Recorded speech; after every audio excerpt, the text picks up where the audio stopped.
Hello and welcome my dear friends, आपका स्वागत करते हैं आपके अपने यूट्यूब चैनल एग्ज़ाम मेरी जान में। इस वीडियो में बात करूंगा यूपी सीटेट बीएससी नर्सिंग का काउंसलिंग शुरू हो चुका है। स्टेप बाय स्टेप कैसे करोगे, पूरा प्रोसीजर क्या है, इसके बारे में डिस्कस करने वाला हूँ। तो टाइम नहीं नुकसान करूँगा, डायरेक्ट से चलता हूँ, वीडियो स्टार्ट कर लेता हूँ। सबसे पहले ABBMU की ऑफिशियल वेबसाइट को विजिट करिए।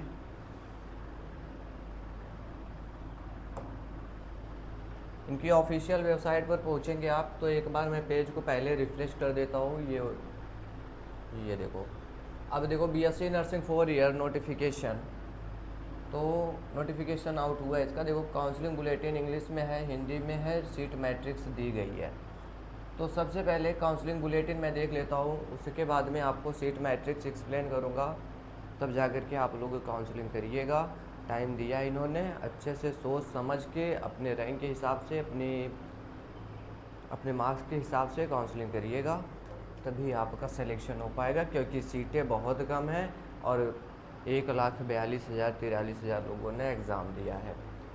ध्यान दीजिए, सबसे पहले इस डेट को याद रखिए। Registration for online counselling and choice filling ये 14 जून से, मतलब आज से स्टार्ट हो चुका है। लास्ट डेट जो रहेगी उसके लिए 18 जून तक ये रहने वाली है। अब इसमें क्या करना होगा, सबसे पहले देखो रजिस्ट्रेशन करना आप सभी बच्चों को। उसके बाद है ये, मान लो चॉइस फिलिंग मतलब कॉलेज और कोर्सेज सेलेक्ट करोगे। रजिस्ट्रेशन मतलब एक बार सभी को यहाँ पर फीस सबमिट करना होगा, सिक्योरिटी फ़ीस, रजिस्ट्रेशन फ़ीस, तब जा कर के आप आगे प्रोसीजर कंप्लीट करेंगे। बिल्कुल बताता रहूँगा डिटेल में, परेशान नहीं होना है।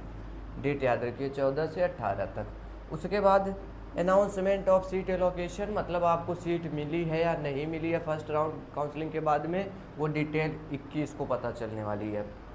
उसके बाद आप लोग सीट को एक्सेप्ट करेंगे, जिसके लिए फिर से पैसा लगेगा। और फिर कॉलेज में अपने पहुंचेंगे सभी डॉक्यूमेंट्स लेकर के, वहाँ पर आपका डॉक्यूमेंट वेरिफिकेशन कराया जाएगा, जो कि 22 जून से 1 जुलाई तक रहने वाला है। End of reporting at college for admission, मतलब लास्ट डेट वही बता रहे, 1 जुलाई 2026 रहेगी एडमिशन कंप्लीट करने के लिए। इतने में आपका फर्स्ट राउंड काउंसलिंग कंप्लीट। इसके बाद सेकंड काउंसलिंग फिर स्टार्ट हो जाएगा। सेकंड काउंसलिंग इनका 6 जुलाई से होगा, 20 जुलाई तक चलेगा। फिर जिनको पता है हम मॉपअप काउंसलिंग करा देंगे, बोल रहे 24 जुलाई से करेंगे। अच्छा, इसमें बहुत टाइम ले रहे हैं। बीच में ये क्या बोलते हैं, अपग्रेड करने का ऑप्शन देंगे, जिनको कैंसिल कराना होगा वो देंगे। तो ये 5 अगस्त में आपका ख़त्म हो जाए। फिर कह रहे हैं कि हम सेशन स्टार्ट कर देंगे, सत्र स्टार्ट कर देंगे 1 अगस्त से। कुछ नहीं कर पाएंगे, एडमिशन होता रहेगा। ये जो जल्दबाजी है इनकी, वो भय दिखा रही है। जिस तरीके से हुआ ना, रिजल्ट में कमी, मतलब उलटफेर हुआ है, आंसर की में उलटफेर हुआ है, OMR पे उलटफेर हुआ है, आजमगढ़ में जो एग्ज़ाम हुआ वहाँ पे उलटफेर हुआ है, वो सबका डर दिखाया जा रहा है, इसलिए इतना जल्दी कर रहे हैं। और मैं अभी से आपको बता दूं, अक्टूबर तक में पूरी इनकी सीटें नहीं भरेंगी, ये आगे काउंसलिंग कराते रहेंगे। Mop up counselling first, mop up counselling second, ऐसे करके चलता रहेगा। ठीक है, अब देखो पहले, अब एक एक स्टेप तुम समझो। Eligibility criteria for BSc nursing.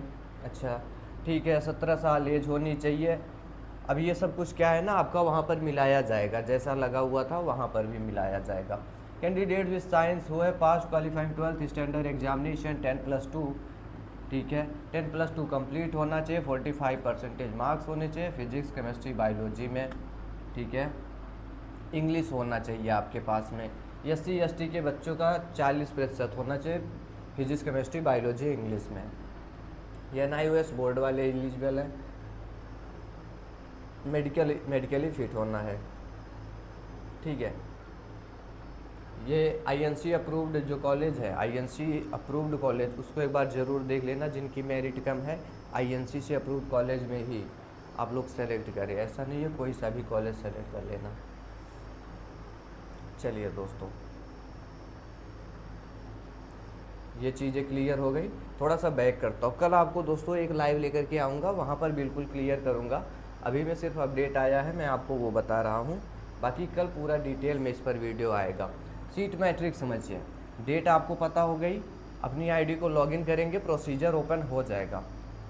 सभी लोग कह रहे थे कि सीट बढ़ेगा, सीट बढ़ेगा, और देखो मैंने बोला था सीट एक भी नहीं बढ़ेगा, तो इन्होंने तुरंत में स्टार्ट कर दिया, और आपके 23 कॉलेज वही, सीटें उतनी ही हैं। अब आपको सीटों के बारे में भी समझ में नहीं आ रहा होगा, लिख दिया 24 6 17 12 1 टोटल 60। अब इसका क्या मतलब हुआ वो समझिए। सबसे पहले यहाँ पर क्लिक कर लो फीस स्ट्रक्चर के बारे में। ये हमारा जो खुला है एसएन मेडिकल कॉलेज आगरा का खुला है। यहाँ पर देखो फर्स्ट ईयर का फीस कितना है, सेकेंड ईयर का कितना है, यहाँ तक हमारा फर्स्ट ईयर का फीस है, ठीक है।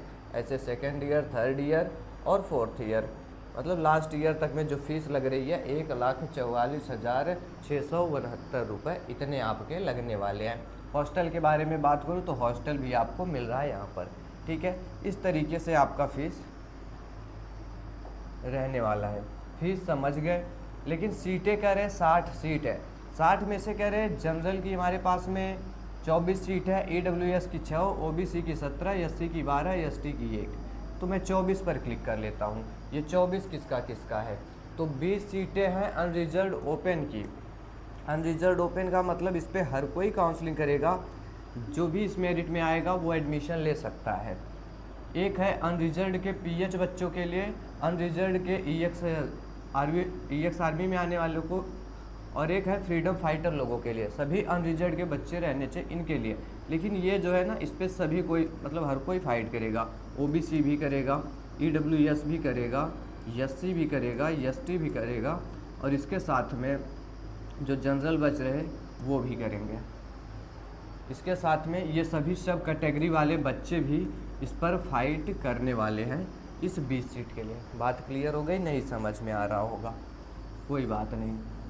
तो आपके लिए एक छोटी सी बात बताता हूँ, मैं हमेशा से कराता हूँ काउंसलिंग, और ढेर सारे बच्चों का गवर्नमेंट मेडिकल कॉलेज हर बार से दिलाता हूँ। रही बात अगर आपके 80 प्लस मार्क्स हैं, 80 प्लस मार्क्स है तो आपको गवर्नमेंट कॉलेजेस मिल सकते हैं। मैं ये नहीं बोल रहा हूँ मिल जाएंगे, मिल सकते हैं अगर अच्छे से काउंसलिंग करोगे तो मेरा ये व्हाट्सएप नंबर है 9517193475। इस पर सिंपल में SMS करिएगा UP CNET पेड काउंसलिंग करके। हम देखो दोस्तों टाइम तो है नहीं, अगर हम आपको टाइम देंगे तो उसके लिए कुछ तो चार्जेस लगेंगे। और आपका गवर्नमेंट मेडिकल कॉलेज में जा रहे हो तो 1.5 लाख 1 लाख 2 लाख में फ़ीस लग रही है। प्राइवेट में जाओगे 7 लाख 8 लाख 6 लाख, कहीं पर 9 लाख रुपए फ़ीस है। तो इसके लिए जो हमने चार्जेस रखा है वो 1000 रुपये रखा है, ठीक है। जिसमें मैं आपको क्या करूँगा, आपकी मेरिट के हिसाब से, आपके रैंक के हिसाब से, मार्क्स के हिसाब से कौन सा आपको कॉलेज सेलेक्ट करना चाहिए, किस ऑर्डर पर रखना चाहिए। क्योंकि ये सीट मैट्रिक्स अगर समझ लोगे तो किसी की ज़रूरत नहीं है, लेकिन आपको पता होना चाहिए। मैं ये नहीं कह रहा हूँ मुझसे काउंसलिंग करवाओ, आपको पता होना चाहिए। बस ऐसा कि आपकी मेरिट अच्छी हो फिर भी आपको एडमिशन ना मिल पाए, तो ये गलती बिल्कुल मत करना, ठीक है। अच्छे से काउंसलिंग करना, शायद मिल जाए आपको। सभी बच्चे जिनका भी 80 प्लस आ रहा है वो लोग इस नंबर पे SMS कर सकते हो। दूसरी चीज़, अगर आपको बाई मिस्टेक हम आपको नहीं दिलवा पा रहे सीट, हम इसी में आपका फर्स्ट काउंसलिंग करेंगे, सेकंड करेंगे, थर्ड काउंसलिंग करेंगे। अगर हम आपको सीटें नहीं दिलवा पा रहे तो आपका 1 भी रुपये चार्ज नहीं लिया जाएगा। ये आपका 1000 रुपये आपके अकाउंट में, जिस अकाउंट से आपने हमको पेमेंट किया रहेगा, या खुद से आपका QR मांग करके इसी पर भेज दिया जाएगा। 1 भी रुपये नहीं चाहिए। अगर आपको सीटें मिल गई तभी वो पैसे जो है हमारे द्वारा या टीम द्वारा लिए जाएंगे। बात क्लियर हो गई? तो आप पेड काउंसलिंग का सहारा ले सकते। बाकी आपको करने खुद से आता है तो खुद से करिए। सुबह में एक डिटेल वीडियो लेके आऊँगा लाइव, उसमें आपको एक्सप्लेन कर दूँगा कि किस तरीके से मतलब कॉलेज कोर्सेज सेलेक्ट करने हैं, साथ में पूरा procedure step by step official website से ओपन करके दिखा दूँगा, ठीक है। अभी ये जो बच्चे आ रहे हैं ध्यान दीजिए, उन सभी का, जितने लोग कल तक में आएंगे, जितने बच्चे कल तक में आएंगे हमारे पास में पेड काउंसलिंग के लिए, सिर्फ उन्हीं बच्चों का करवाऊँगा। आज और कल 2 दिन का आपको टाइम दे रहा हूँ। इसी में जो बच्चे आ गए सिर्फ उन्हीं का करवाऊँगा। और थर्ड काउंसलिंग तक में मैं हमेशा से कहता हूँ, मैं 90% तक बोलता हूँ कि सीटें मैं दिलवा सकता हूँ, लेकिन उतनी रैंक होनी चाहिए, ये होनी चाहिए। लेकिन मैं 100% की श्योरिटी कभी भी नहीं देता। अगर 100% की श्योरिटी दे नहीं रहे तो मैं आपसे फीस वापसी का नहीं बताऊँ। अगर मैं आपको नहीं दिलवा सकता तो पैसे आपके वापस कर दिए जाएंगे। कोई क्वेश्चन है, कन्फ्यूजन है तो कमेंट में पूछिएगा। Thanks for watching this video.